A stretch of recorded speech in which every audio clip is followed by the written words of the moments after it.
नमस्ते।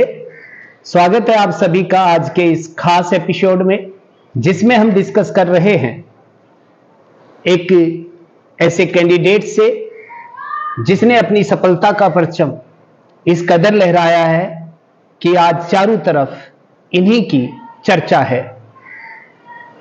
जो करते हैं शोर भीड़ में, वो भीड़ ही बनकर रह जाते हैं। सफलता उन्हीं को मिलती है जो खामोश रहकर मेहनत कर जाते हैं। इन्हीं शब्दों को सार्थक बनाते हुए आज हम एक ऐसी शख्सियत से आपको रूबरू करवा रहे हैं जिन्होंने हाल ही में संपन्न हुई प्रथम श्रेणी अध्यापक भर्ती परीक्षा, द्वितीय श्रेणी अध्यापक भर्ती परीक्षा और तृतीय श्रेणी अध्यापक भर्ती परीक्षा तीनों में अपना परचम लहराया है। कहने का मतलब सफलता हासिल की है। जी हां, अंग्रेजी विषय में तृतीय श्रेणी अध्यापक भर्ती परीक्षा में आपने सीकर जिला आपको अलॉट हुआ है। उसके साथ ही सेकंड ग्रेड का जो रिजल्ट आया है उसमें आपका रोल नंबर छपा है। साथ ही प्रथम श्रेणी अध्यापक भर्ती परीक्षा में आपने अपने फाइनल रिजल्ट में अपने रोल नंबर को स्थान दिलवाया है। सर्वप्रथम मैं अपने चैनल पर जो ये इंटरव्यू देख रहे हैं उन सभी की तरफ से आपको आपकी सफलता के लिए कांग्रेचुलेशन देता हूं, बधाई देता हूं और मैं चाहूंगा कि आप सर्वप्रथम अपना परिचय हमारे व्यूअर्स को दीजिए। आपको और आपके चैनल के व्यूअर्स को सबसे पहले मेरा नमस्ते। आपका धन्यवाद जो आपने मुझे इस इंटरव्यू के लिए चुना। मैं पूजा कुमारी वर्मा, डॉटर ऑफ महेंद्र कुमार वर्मा, गांव भगोट, जिला नीमका थाना की निवासी हूँ।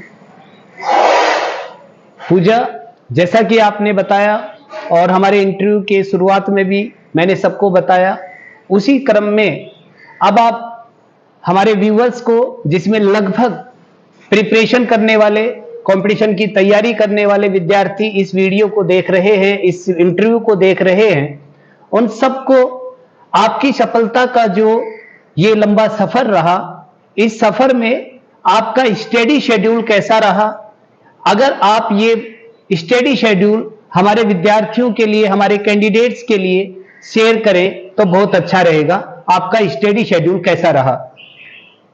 जब मैं एमए की पढ़ाई कर रही थी तभी मैंने तय कर लिया था कि मुझे व्याख्याता के रूप में अपना करियर बनाना है। एमए के दौरान मैं सर से जुड़ी, तब सर हमें सिलेक्टेड कैंडिडेट्स, उनकी पढ़ाई, उनसे मिलवाना, बहुत सी ऐसी बातें हुई। तब मुझे ऐसे लगा कि हाँ, मैं कर सकती हूँ। इस दौरान मैंने एमए कंप्लीट किया। उसके बाद में जो व्याख्याता के रूप में जो बुक्स हैं, जो बुक्स हमें काम में लेनी चाहिए, वो अरेंज की और निरंतर अपनी पढ़ाई को बनाए रखा। जी, क्या आपने इस लंबे सफर में कभी ऐसा महसूस किया कि आपके मन में निराशा का भाव आया हो और उसके बाद आपने अपने आप को डिमोरलाइज समझा हो या महसूस किया हो? जी हाँ सर, कभी बहुत बार ऐसा लगा, असफलताएं भी आई, निराशा भी हाथ लगी, लेकिन इस दौरान सर ने हमारा बहुत हौसला बढ़ाया। जैसे कि कई बार एग्जाम का टाइम से ना होना, पेपर लीक होना, बहुत सी ऐसी घटनाएं, तब निराशा हाथ लगी। इस दौरान सर की एक बात जो सर हमेशा अपने स्टूडेंट्स को कहते हैं कि हिम्मत मत खोना, अभी बहुत आगे है जाना। जिन्होंने कहा था तेरे बस का नहीं, अभी उनको है करके दिखाना। और सर के मार्गदर्शन में और परिवारजनों और गुरुजनों के सहयोग से मैंने ये सफलता हासिल की। जी, हमें हिम्मत नहीं हारनी होती है और हिम्मत रख के ही हमें अपने लक्ष्य को हासिल करना होता है। मंजिलें उन्होंने ही हासिल की हैं जिन्होंने अपने हौसलों को कभी पस्त नहीं होने दिया। इसके बाद आप हमारे सभी व्यूअर्स के लिए आप ये बताएंगे कि आपने एक नहीं, दो नहीं, तीन नहीं, चार सफलताएं प्राप्त की हैं। एलडीसी में भी आपका सिलेक्शन हुआ। इन सब सफलताओं के बाद अब आप कैसा महसूस कर रहे हैं? ऑब्वियसली सर, बहुत अच्छा लग रहा है। माता पिता गुरुजनों के सपने पूरे किए।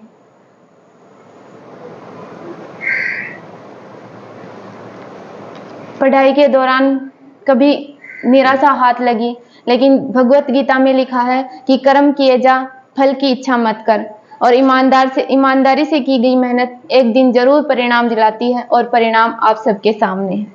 जी, आपने बहुत अच्छी बात बताई हमारे व्यूवर्स के लिए कि जरूरी नहीं है कि सफलता जल्दी मिल जाए, उसके लिए बहुत लंबा इंतजार भी करना पड़ सकता है, लेकिन इंतजार के उन पलों में आपको हौसला बनाए रखना होता है, और जो जितना मजबूत रहकर उन परिस्थितियों का सामना करता है, वही अंतोगत्वा सफलता को प्राप्त करता है। आज के इस खास इंटरव्यू के माध्यम से आप हमारे चैनल के जो व्यूवर्स हैं, हमारी क्लास के जो एस्पायरेंट्स हैं, स्टूडेंट्स हैं, विद्यार्थी हैं जो आगामी भर्ती परीक्षाओं के लिए तैयारी कर रहे हैं, उन सबको क्या मैसेज कन्वे करना चाहेंगे? मैं यही मैसेज करना चाहूंगी कि निरंतर पढ़ते रहें, ईमानदारी के साथ पढ़ें। जरूरी नहीं कि 5 बुक्स ही पढ़ी जाएं, 10 बुक्स ही पढ़ी जाएं। एक ही बुक को 5 बार पढ़ो, 10 बार पढ़ो, जरूर सफलता आपको मिलेगी।